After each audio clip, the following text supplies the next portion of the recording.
All right, folks. Well, welcome back to the Bar Talk podcast. How are you all holding up, folks? I hope things are going swell up your end of town or the country, wherever you're listening.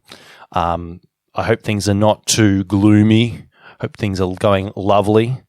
I know what is absolutely lovely, though. I'm going to get straight into it because I have no time to beat around the bush right now. I am joined by the lovely, adorable, and absolutely stunning singer-songwriter YVES this week. She's been popping out singles like you pop Panadol out of the packet. It's when you've got a slamming headache. Some absolutely brilliant alt pop coming out from her, and I'm super keen to chat about it in heaps of detail. So, Aya, welcome to the show.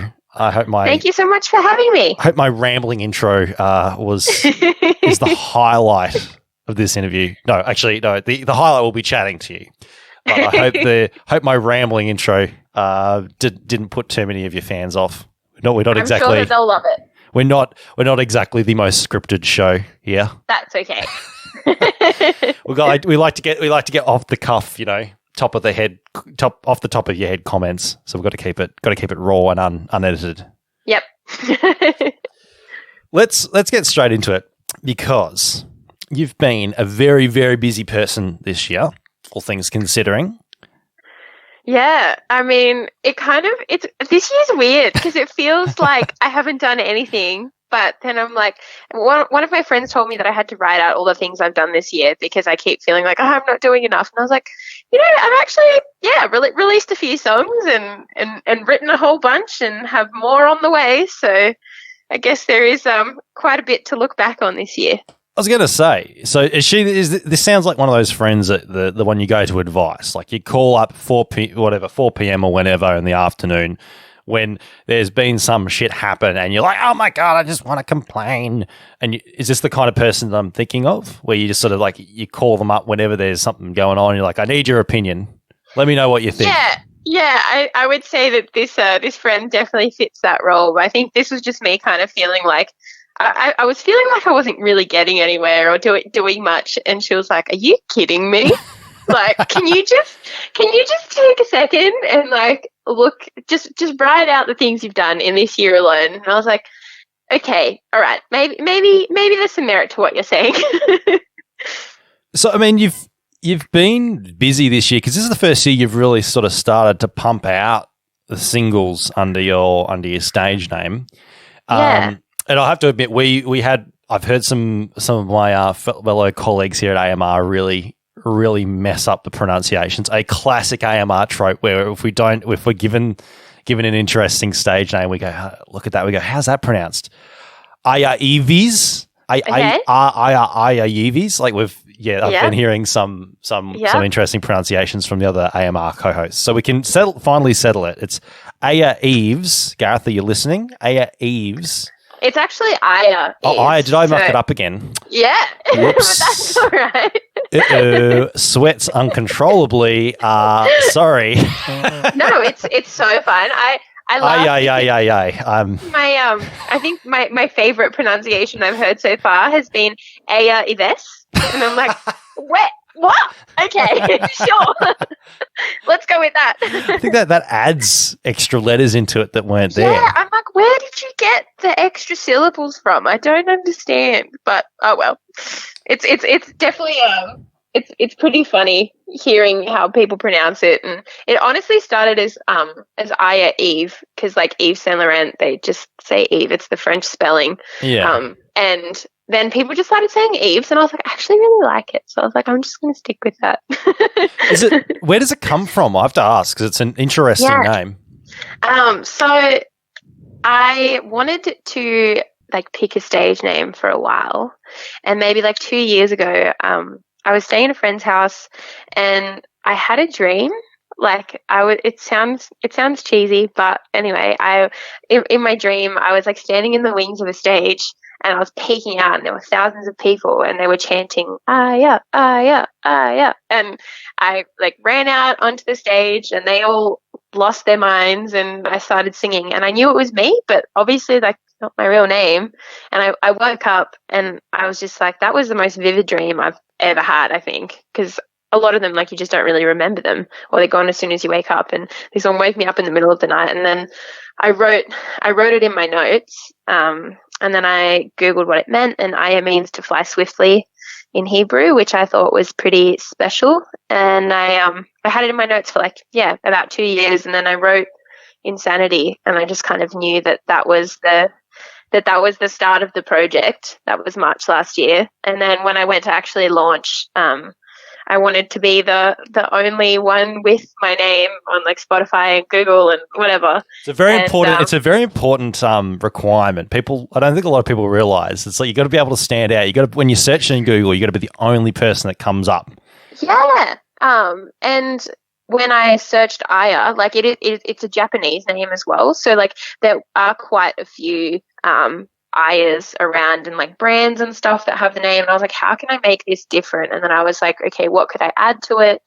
And my sister's name is actually Eva, and I wanted to have her with me all the time. So I played with that and settled on Eves. Yes, the classic sibling tradition of stealing shit off each other. Yeah, 100%. But she loves it, so that's nice. Oh, okay. So there's no love lost. That's good to hear. Yeah. Does your sister get involved in your music at all? She's not very musical, but she definitely she's always supporting what I do. So that is very important. Again, underrated having a supportive sister, I think. Yeah. So let's get into more about the I guess the music in that. So you had a few projects going before you switched to this name. Yeah. But what was the reason for you now changing up and going under the YVES name? What was the thinking behind that? Honestly, there were a few reasonings, but I think kind of the main one was that my real name, Fendulka, is what I was going with on stage before. And it's this weird space where then like people expect you as a person on stage, and it's not that my music is someone different or it's not personal or it's not real, but it's more that like I felt like I couldn't just be whoever I wanted. I felt like I was limited by who I am as a person and expectations that people would have of how I'd be or the things I'd say. Or also I grew up performing, and it was kind of like it felt like I had this huge family, which is amazing, that watched me grow up on stage. And when it came to actually becoming an adult, it felt like I was singing to like a crowd of my parents, and if I wanted to sing about anything that was a bit more mature in content, it felt super awkward. So I was just like, if I create a whole new project, then there's no expectations of what that project is, what I can say, what I can sing about, and it's not watching me go from being a kid to being an adult. It's just like straight up, yep, she's a mature, strong woman and can do whatever she wants. Is there an element then of, I guess, in these newer songs that you've been writing and releasing, of almost like a metaphorical mask that you're putting on then? Like this is not so much you as who you actually are, it's more of this is a character I'm portraying, or this is a filter that I'm showing to sort of maybe show an alternate version of myself or someone else? I don't know if I'd say it's a mask or alternate. I'd say that they're still like incredibly personal songs, and I'm still being me and authentic to who I am, but it's just more that it's another facet of my personality. Like I think something that I have started to explore with some of the songs that I've written, I haven't released them yet, but like some of them are a bit more I guess sensual, and that would have been something if I tried to release those songs or perform those songs under Vendulka, like I'd feel really awkward. So I don't know. It's just, honestly, I think it's just a mental thing. Like I don't think there's any huge difference. I'm still very much me. But it's just kind of allowing for a bit of separation of church and state. Yes. Got to go for the old separation of powers. Yeah, I get what you mean. So is it a case of you've always been very conscious of the idea of having a public image then that's perhaps separate from, I guess, your own personal identity, but still at the same time showcasing an emotion that you've experienced yourself? Yeah, I think so. And, obviously, at least for me, like the aim is for this to continuously grow. And I'd love to be touring consistently, like all year internationally when we're allowed to. You have no excuse this year. This year it's like, what are you talking about? Virus? Come on. But No. I mean, like, obviously it's something that I want to keep growing. And if you want to be sustaining audiences consistently all year round, being known, like my goal isn't to be famous, but it definitely comes with the territory. Like, if you want to be playing shows and selling them out no matter where you go, then people are going to know who you are. And if things go in the trajectory that I'd hope them to, then I will in the future want a bit of, like, I guess, privacy and separation of who I am as a person and the people who know me in my day-to-day life, and the incredible people who come and watch my shows. Like, I still want people to feel like they know me, but I do want some things that are still mine. Yeah. I was going to say, you've speaking of that, fame, is there a particular bucket list item that's just sitting there in the corner going, I want to be ticked? I want to play Red Rocks. You're gonna have to remind me what that is. That's a festival, isn't it? No, it's a venue in the US, and it's like in the desert, and it's a natural amphitheater outside. It's so incredible, and I think it seats maybe like 8,000. So it's not it's not the hugest arena or anything like that, but it's definitely that's a bucket list item. I'd love to play that. I was going to say I've never heard of it. So it's out in the middle of the desert and that. Yeah, it's a big natural amphitheater, and it's outside. It's a pretty iconic venue. Okay, actually. Yeah. I'm not an overly expert in like what happens in the US in terms of their music. So that's interesting. I didn't actually know that place existed. Well, you'll have to look into it. There's some pretty incredible performances that have happened there. I will. I was going to say, have you actually been there before as a spectator? No, I haven't. I would love to, but I haven't yet. But maybe the first time I go is when I play. Who knows? Well, that'll have to be it. I've always had this thing, and I've said this before to people. I said, I don't want to ever try Guinness here while I'm in Australia. The first time I want to try Guinness is when I'm in Ireland, in a pub in Ireland or something. So it's the same concept, I think. You're waiting for that perfect moment to experience it for the first time. Yeah, 100%. Let's flip the coin the other side. Did you previously have a bucket list item in terms of your musical achievements that you have already ticked off and accomplished? Yeah, I've been recording an EP, releasing music. I haven't obviously released the EP yet, but hint, folks. Yeah, it's coming. Keep an eye out. Yeah, 100%. That was pretty huge. I think playing with a band now, like that was a goal. I maybe like a year ago wrote out a bunch of goals that I wanted, and one of them was like they seem really silly and really small, but like one was like getting 10,000 streams on a song, and I got that. And congrats. Thanks. And getting played on radio, like that was on my list, and that's happened with like so many incredible stations, and I got spins on Triple J, and like that was pretty huge. I think there's a lot that I kind of forgot about until I wrote that list that my friend told me to, because I'm the kind of person that has like I'll keep moving goalposts and I'll forget about the things that I already did. And I think it's pretty important if you're someone who chases goals, and especially in the music industry that can be pretty like brutal sometimes, is to take a moment to acknowledge the things that have actually happened, because it's pretty easy to get caught up in like, okay, well, we've done this thing, so now how about this thing? And it's great to keep moving, but it's also really important to like take a moment and celebrate the wins. I want to briefly touch on that sort of concept you're mentioning there, because it falls under a term that I think is used quite a bit in mental health, where they talk about self-care and that sort of thing. So do you consider that part of your own personal self-care apparatus?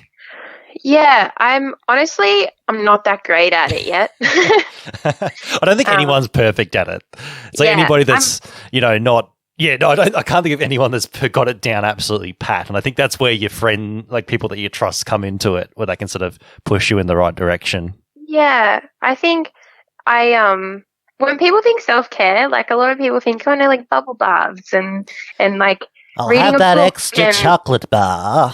yeah, or yeah, buying chocolate and those things. If they fall into self-care, like that's great. That is so, whatever helps people get through their day and be better in their own selves and mind is great. But I think sometimes it can be a bit simpler than that. Like it can just be like, hey, you've actually been doing a really good job and you've been doing all these things, you've been working really hard, and like taking a moment to acknowledge that, because it's like I have unrelenting standards for myself. Like I'll do something at 98% and be like, it should have been 100. So I'm trying to like, I guess actually be as nice to myself as I would be to other people. Like if I was supporting a friend through them playing a gig or releasing music or literally anything, I'd be comforting them and be saying that they did a really great job. And, like I would not be anywhere near as harsh to a friend as I am to myself. So I'm trying to just kind of scope it back a bit with like how critical I am. Mm. So it sounds like you consider yourself maybe a little bit of a perfectionist. And I don't mean that in a negative sense whatsoever. I know a lot of people that do consider themselves as such. So, 100%. so is there a lot of cases then when you're either in the studio or reviewing what you've just recorded where you have to go back and either edit it, re-record it, readjust it, add bits here, I don't know, what, like, anything in the post-production stage? How nitpicky are you with that point in time? Very nitpicky, but I tend to be like, I kind of do it as it's happening more than in post, because I know like a lot of people are really happy to get their engineer to like fix things, but I have a bit of a complex about like singing things perfectly, and I'm a perfectionist in that sense. And I had this quite interesting conversation with a producer the other day, just not one I was working with, but we were talking about auto tune, Yeah. and he was just saying that everyone uses it, and I was like, oh, I don't. And he was like, there's no way. Like, he's heard my stuff and he's like, your stuff is tuned. And I was like, no, it's not. Like, and he didn't believe me, because he was like, it's 2 in time and it's 2 in tune. And I was like, that makes me like, sure, I can take that as a compliment, and I kind of do. But I was like, it makes me a bit sad that if things are really good now, people think that it has been like messed with, because I was like, no, that was me in the studio being like, let's do it again. I'm not happy with it. It's like those people that and please correct me if you are one of those people, Aya. I don't mean any offense whatsoever, that think that the pyramids were built by aliens. You know, the kind of people. And it's okay, so I'm laughing, so I know I'm in safe territory here. Okay. Yeah. So you know the people that say, oh, aliens built it. They didn't have wheels. They didn't they couldn't have moved these blocks that far with the technology. And it's like, excuse me? They did. They just worked really hard. The Egyptians were perfectionists, guys. Never underestimate the power of 100,000 people plus someone at the top who's just, nope, that's 2 millimeters out of the way. Do it again. Yeah, like, and there's, I mean, this song hasn't come out yet, but there's this one. Oh, I like sneak peeks. Oh, yeah. It's just more a sneak note, I guess, on the song.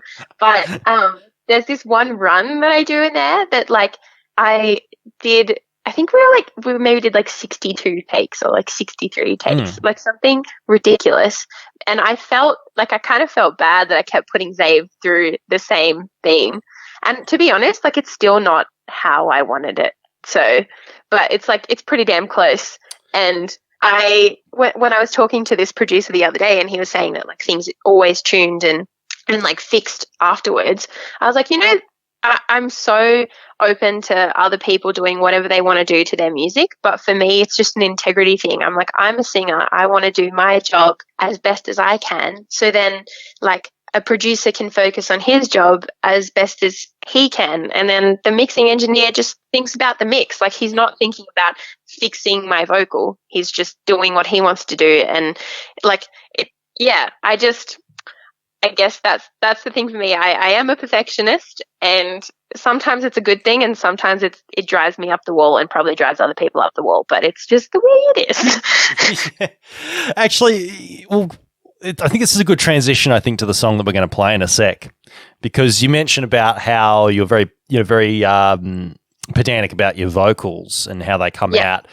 Very precise vocals and the vocal layering, especially on this next track. So we are going to play one of your previous singles, Insanity. Yay! And it does, and it's a very vocally focused track, because there's these sort of runs up in the chorus that I thought, there's definitely a lot of effects going on in there, but it's very precise. I did really pick up on that when I was listening to it. So was that makes me happy. I'm glad you did. Yeah. So I was going to say, tell us a bit about this one, and I guess how it came about. So what you were thinking at the time when it was coming out in the studio. Well, the song actually started with the run in the chorus. Was like, that was in my head for like maybe 2 weeks or something before I wrote it. Who did you rip off? Because when those ideas come in, it's like you're always on the mind. It's like, oh shit, am I trying to do this person? Who have I copyrighted? I literally, I was at a festival, was it April 2018, I think? Ancient history, folks. Yeah, right? It Speaking feels like 5 years ago.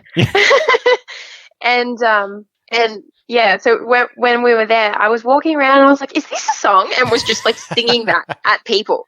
I was like, I think I went around to like maybe 30 different people and like, no, I don't think so. And I was like, okay, cool. And I was like, well, it's going to be. And I sat down with my guitarist and was like, hey, can we find some chords that like work around this? Because the thing that is pretty key about it is that it sits on my vocal break, so I can like lilt up from my chest voice into my head voice.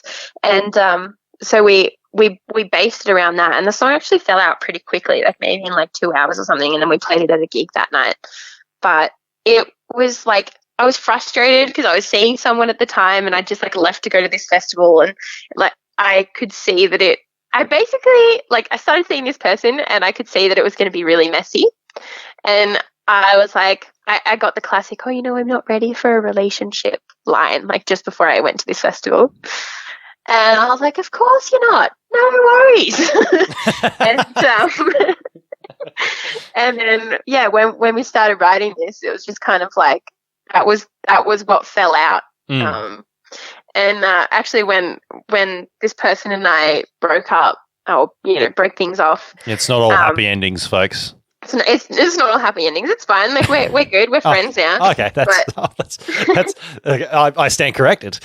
I mean, at the time it was sad, but we're good. It's been a while since. He's just happy because he got a song out of it. Yeah, well, actually, that's what I was going to say, is when we were breaking up, like, I felt a bit brutal, but I was, like, staring at the wall, and just, because we'd already, like I said, it was messy. We'd already kind of gone through the motions a few times and decided we were going to cut things off and started seeing each other again and all that kind of classic stuff. And so when it felt like we were going through this, like, a breakup conversation for like maybe the third time, and I was just staring at the wall, just kind of like zoning out. And he asked me what I was thinking about, because I kind of like had a bit of a laugh to myself, and I was like, no, it's all good. And he's like, please tell me, I really, really want to know. Oh no. And I was like, I was just thinking that maybe we met so I could write the song that gets me somewhere. And he was just kind of a bit dumbfounded. And I was like, well, I know it was a brutal thing to say, but he like pushed the point, and we laugh about it now. But actually, like sometimes I think it's true. Like sometimes I think maybe as artists we are put in situations that test us and, test our emotions and make us sad and make us angry or whatever. Maybe so we can get good art. And I don't know if that's a great way of looking at it, but it kind of helps me process things at the time and be like, okay, this situation sucks and I hate it, but maybe it was just so I could make some really cool art that helps other people get through their emotions as well. It's your most streamed song, so it was definitely worth it, whatever happened.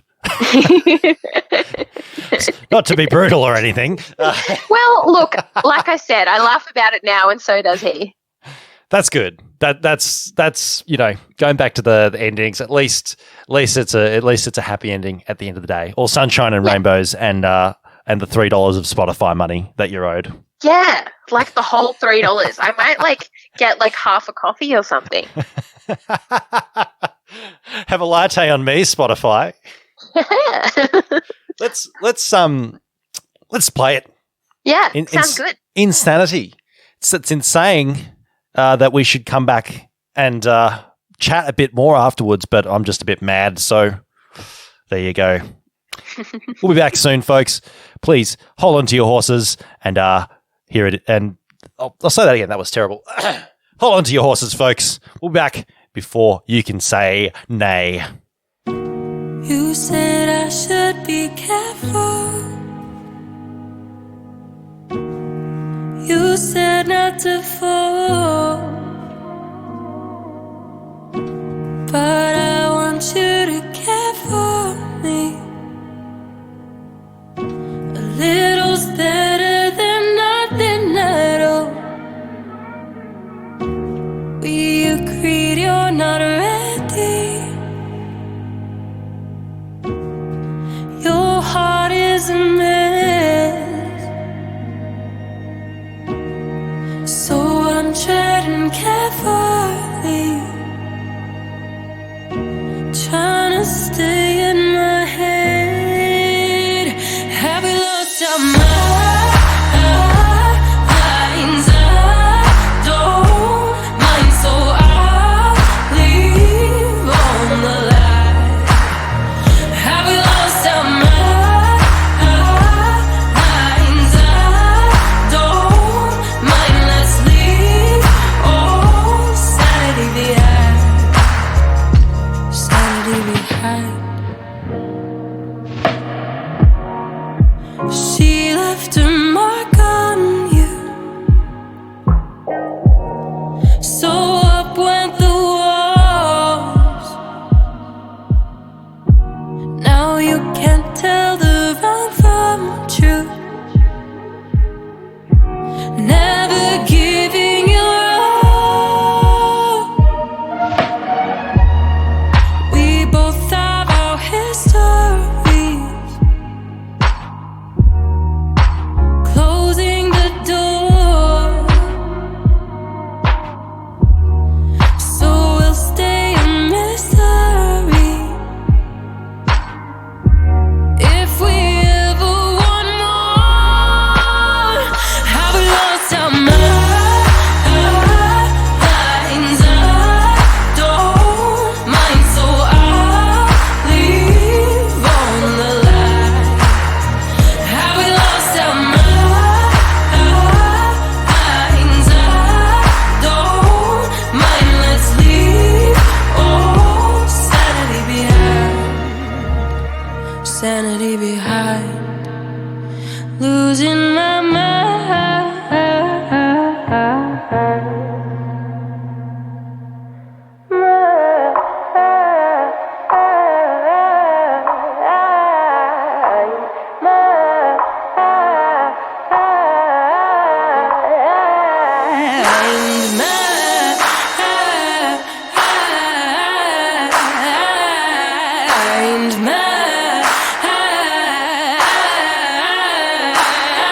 Have we lost our minds? I don't mind, so I'll leave on the line. Have we lost our minds? I don't mind, let's leave all sanity behind. Sanity behind. Losing my mind. Well, I hope you've all been losing your minds over that song.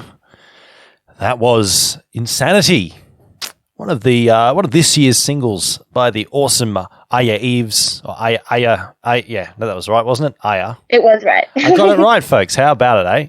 YVES, who are, as you all know, I've got right here on the line with me, chatting about the music she's been putting out this year and all the stories behind the thongs. Great song, very strong, such a strong track, and each individual track you've been putting out this year absolutely stands out on its own as just a great pop single. Thank you. You've been working a lot, I see, with, and you did mention him in the previously when we were chatting, your producer, Xavier. So I was hoping, because you've worked with him on all of the songs you've released this year. Yes. Yeah. I was going to say, what brings you back to Xavier as a producer? Because you must, to work with him, again and again and again, must mean there is some sort of special connection going on there. Honestly, he's just incredibly talented. A huge thing is that he is really talented and is still very humble and easy to work with. He's really kind, and I think those things are really important. Obviously, the skill is important, and that's what drew me there in the first place. But after working with him on Insanity, I just thought it was a really great combination, and he had a really good vision for the songs as well. And so I think it was funny because when we worked on Insanity, I was so nervous. I'd never gone into a studio with a producer to kind of take the song beyond what I had done demo wise. And so I kind of sat there pretty silently, which is weird for me. I'm one of the chattiest people I know. And you got the pre-recording nerves. Yeah, I did. The butterflies. I was so nervous, and Zave just put me at ease. He, would always ask for my weigh-in, and he was very open about if I didn't like anything, that he was super happy to change it. Which I think those things are really important. They sound kind of obvious, but if you're kind of first time recording, or even even you're not first time recording, you need someone who makes you feel comfortable enough to say what you need to say if there's things you don't like, because obviously anything creative, people are putting part of themselves into it, and sometimes you feel you don't want to step on anyone's toes, but at the end of the day it's still your music, so you need to feel comfortable to make sure that it's what you want to be putting out. You mentioned that Insanity was the first song you did together. Yes. So, yeah, you mentioned there was quite a bit of anticipation moving into the first time you recorded. So had you not really had much of a chance to sort of meet him before? Was this sort of the first time you'd really we spent met, time together? We met at the session. Right. So how did you come about choosing Xavier as the main producer? What was that process like? So I'd been following him for a while, and yes, the old fangirling strategy. Yeah, I guess I think it was more artistic appreciation. Yes, that's what they call it in the industry these days, folks. It's all about your choice of words.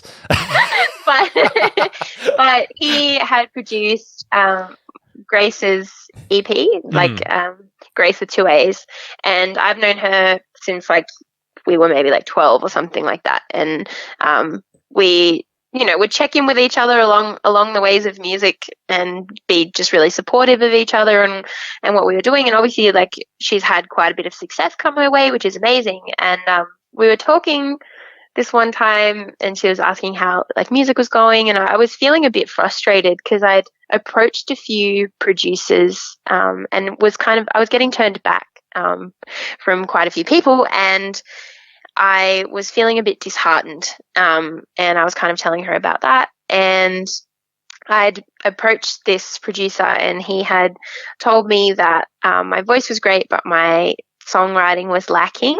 And it was a pretty big blow. Yeah, it definitely took the wind out of my sails a little bit. And I think that the songs I was sending forward, it wasn't I wasn't trying to release those ones. I wasn't trying to get them produced. I was just trying to get into some co-writing sessions, and I was attaching those songs just to be hey, I can write a song. These are songs I've written.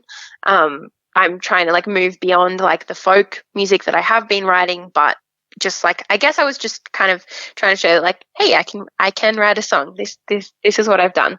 And yeah, so I was feeling pretty disheartened from that email, and I was telling her about it, and she was basically just like, oh, stuff that guy, like, you should work with my producer. And I was like, but that's Zave, and like, isn't he hella busy? And she was like, yeah, but like, it's fine, I'll talk to him.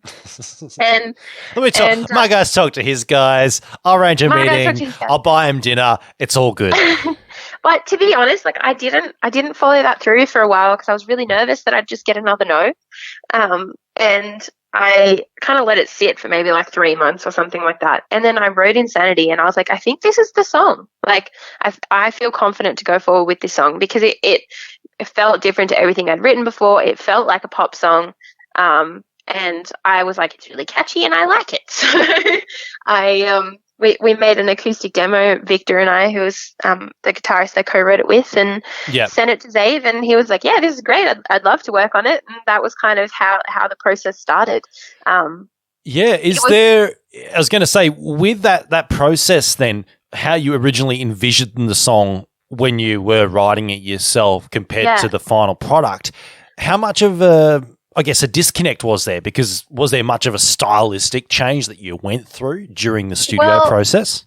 I mean, to be honest, I didn't really have an expectation of what it was going to sound like. It was just like my voice and a guitar. That's how we wrote it. And that's the only way that I'd like ever heard myself. And that's the only way that I'd kind of had anything come out was like me and a guitar. And then, maybe we'd add keys and drums. And it was all very like live, acoustic, instrument focused. And I knew I wanted to move into this like electronic space, but I didn't know how, and I didn't know what it would sound like. And so I honestly really just trusted Zave because of all the work that he's done. And so when I showed him the song, he's like, yeah, I know where I want to take this. And he just kind of started like building out sounds, was like, hey, do you like this? And I think there was like maybe only like 1 or 2 sounds. I was like, not really my vibe. And just kind of sat in the session and listened, and if there was something I didn't like, then I would say so. But honestly, I just kind of put it in Zave's really capable hands, and he did an amazing job, and that's why I've kept working with him. So when you are writing, originally putting down the songs to paper, are you more just, all right, I'll just put some open chords over it, or do you like to add flourishes in that original and that in those first steps? To be honest, like my songwriting process has changed a fair bit in the last year. Like it used to just be me and a guitar. And now I like will go into a session with a producer, and they'll like lay down a beat and start building a track, and then we'll like it kind of generally the vibe goes like beat, chords, melody, lyrics. So is this something that you've now started to ease into since putting out these new singles this year? Yeah, because I used Insanity to like once it was produced, because it was produced back in like June last year, so it's like it was ready then, and I used it to kind of get myself into some sessions with people. Because when I was sending those first songs, they were just like acoustic demos, me with a guitar, and I think people found it hard to see where I was trying to take the project. But then having this stepping stone, I guess, or like this sample of like where I was trying to go, made it a lot easier for people to know that like we could collaborate on something and like come up with something together.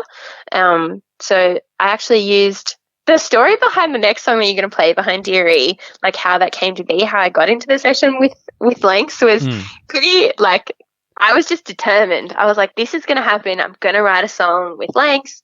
And I had followed his music for a while. He'd written some songs with some of my friends. Yeah. And I just didn't, I thought I had to get a bit like creative about like making it happen. Because I just felt like when you're trying to email someone, you're cold emailing them and they don't know you, they're probably getting like heaps of these emails.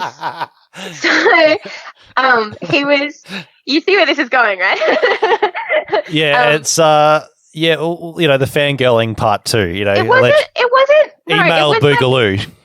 Well, I was just like, the music industry is hard, and when everyone's trying to like get into a room with someone to write a song, like how are they going to know that like you're going to get along? Legit. Or going to write a good song or whatever. So, like, generally, if you meet someone in person, like, they're more likely to want to work with you. And he was being part of the Melbourne sessions. He was one of the mentors, and I was like, cool. And I bought a ticket to go, and you're not meant to really be able to like pick your mentors.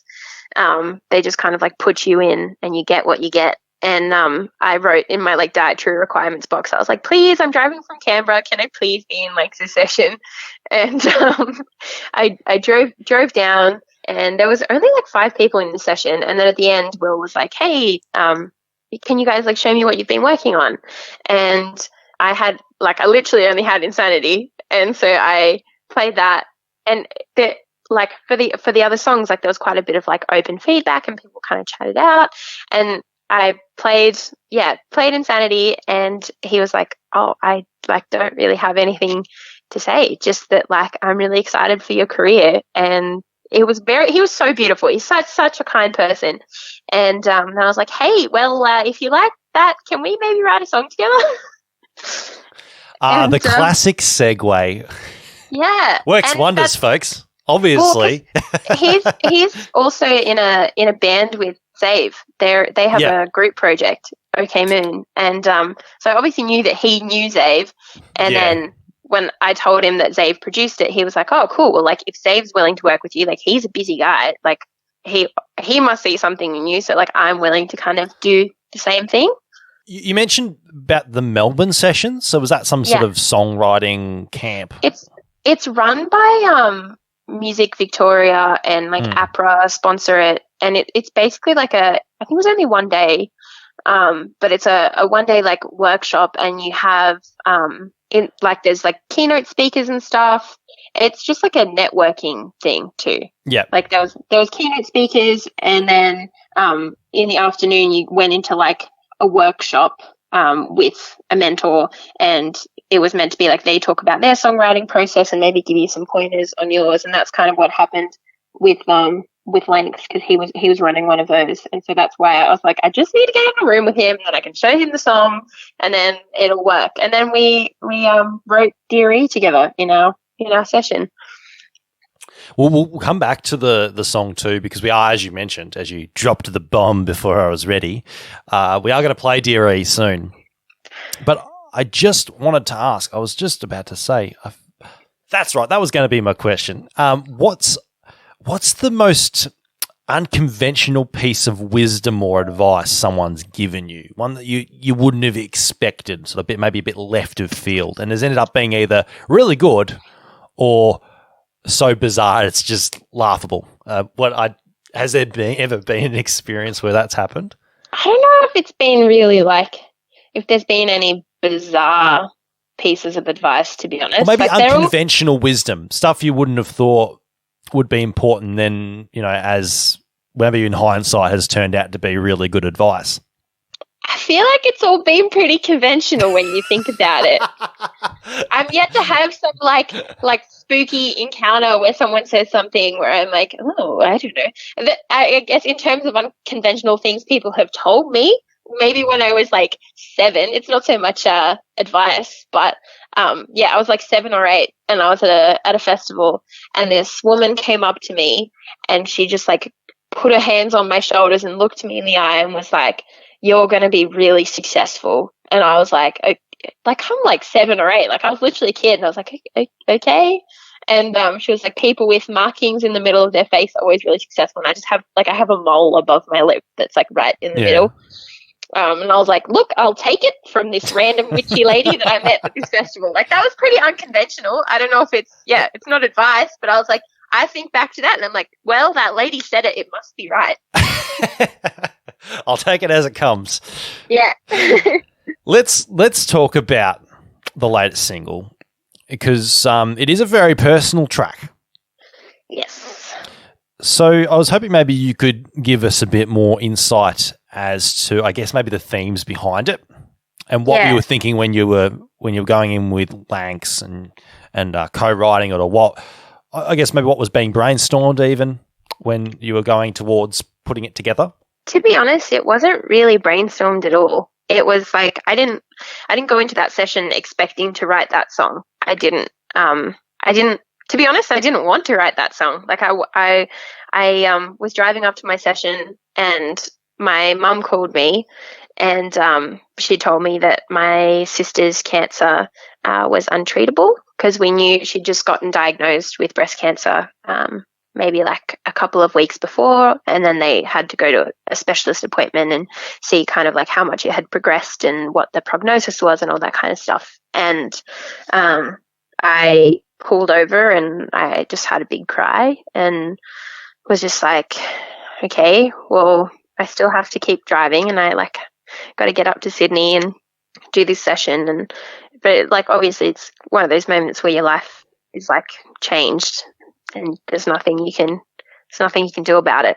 And I didn't want to write about that. I was like, it's so heavy. That's such a heavy topic to write about with like someone I just walked into a room with, really. And the next day, went to my session, and we just kind of started by just like talking a lot.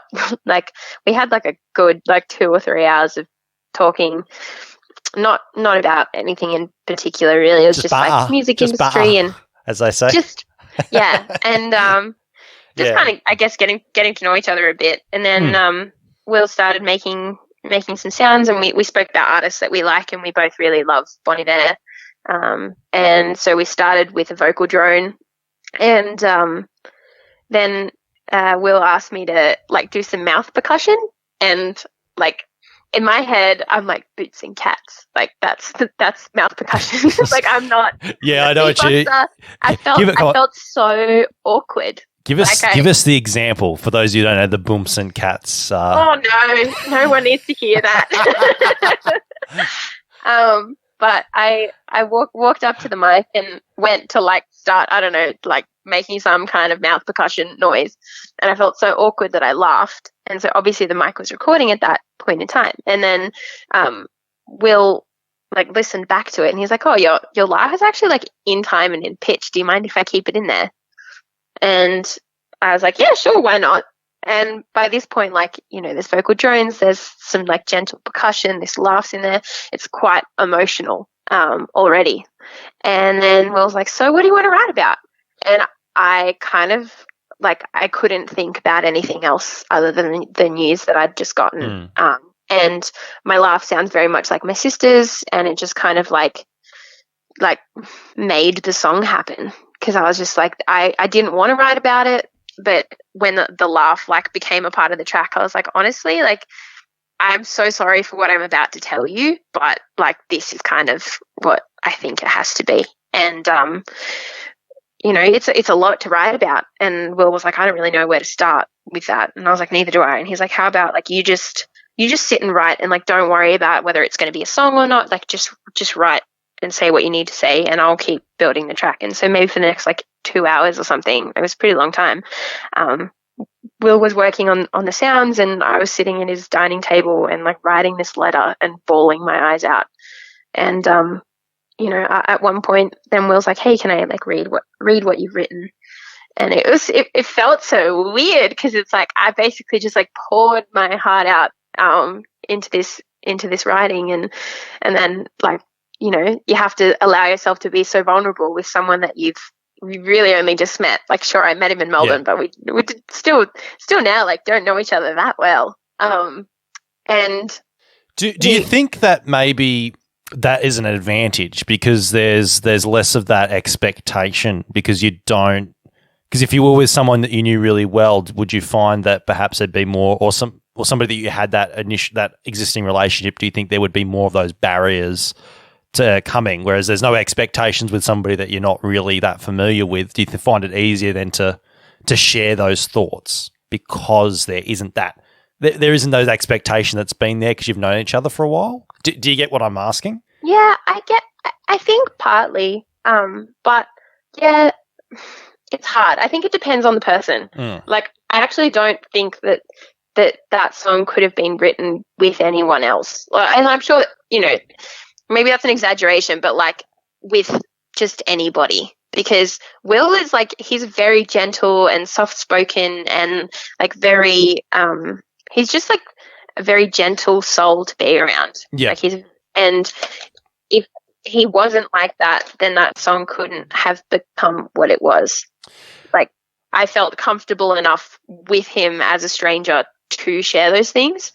And so when he read what I'd written, he kind of pulled out his favorite thing was Next Time Around, because I was writing about like all the things that I guess I wish I'd done differently, and the things we didn't get to do and we won't get to do in this life. And I was just kind of taking the angle of like, well, we've got unfinished business, and there's going to be another time that like we meet each other, and we don't know when that's going to be, but like when we do, I'm going to do this, and I'll make sure that like this never happens. And I don't know, it was just a very like hopeful, reflective kind of letter. And we started just like pulling things out, and it all kind of fell together. And Will, very much like in terms of the lyrics, he was pretty adamant that it was something that like I had to write, and I'm grateful for that. But I was so nervous because I'd never really done co-writing with people, and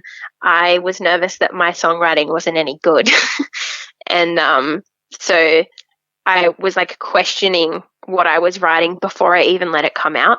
And we wrote the chorus and the like half of the first verse and half of the second verse, and it got to like 5 o'clock or something that day, and we were both pretty exhausted. Like I had a killer headache because I'd been crying all day.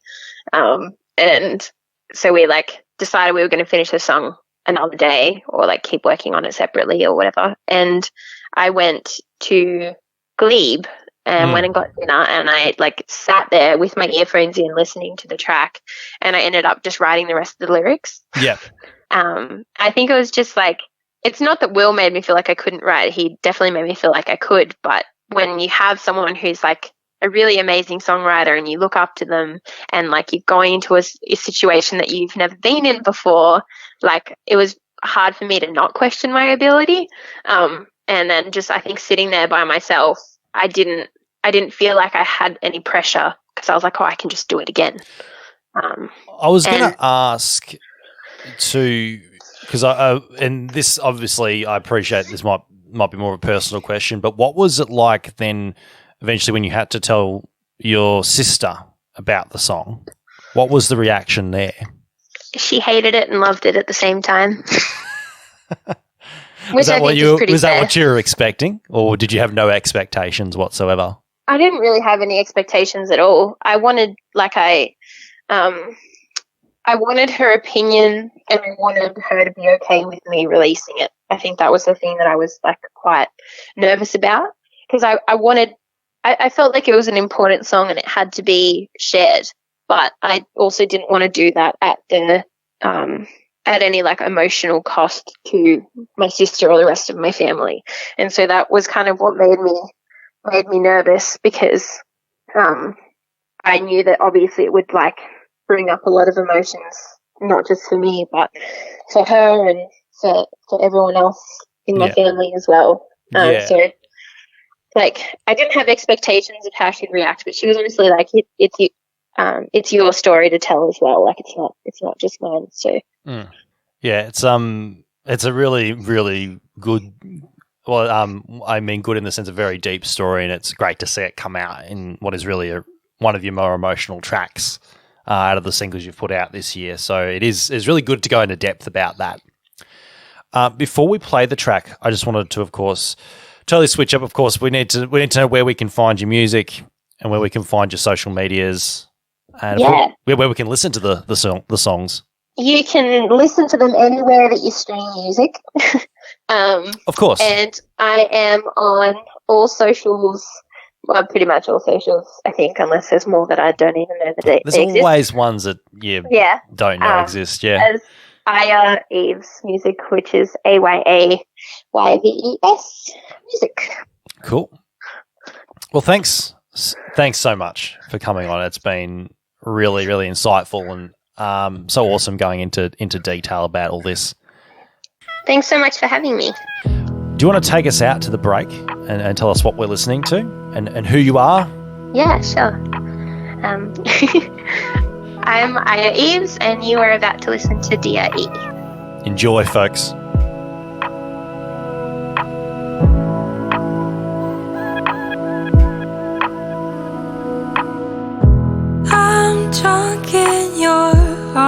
arms again. You hide behind laughing it off, like this wasn't hard enough.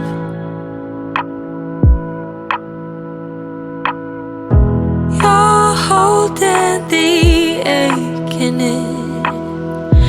This space is a deafening sound, too heavy to say out loud.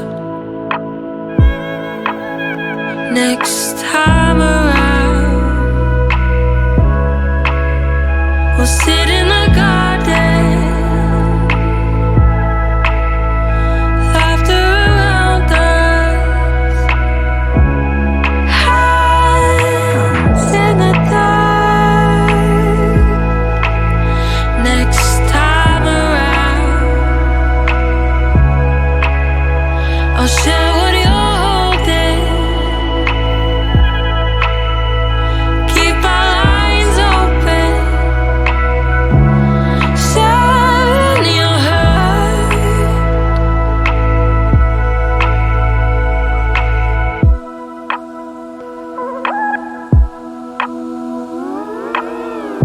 Ignoring my calls again. I know why you're not answering me now. Is it easier somehow?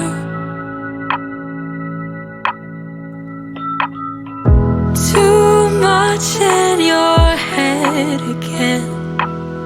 It's not me who needs sheltering now.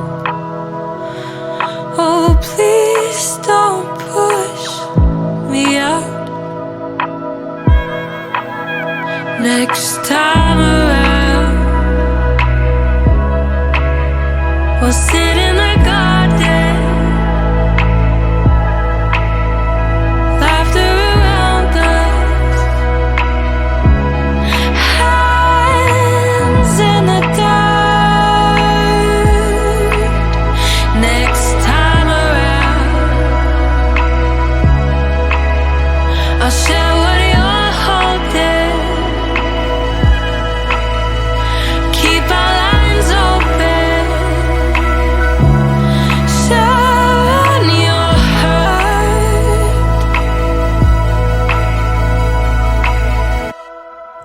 AustralianMusiciansRadio.com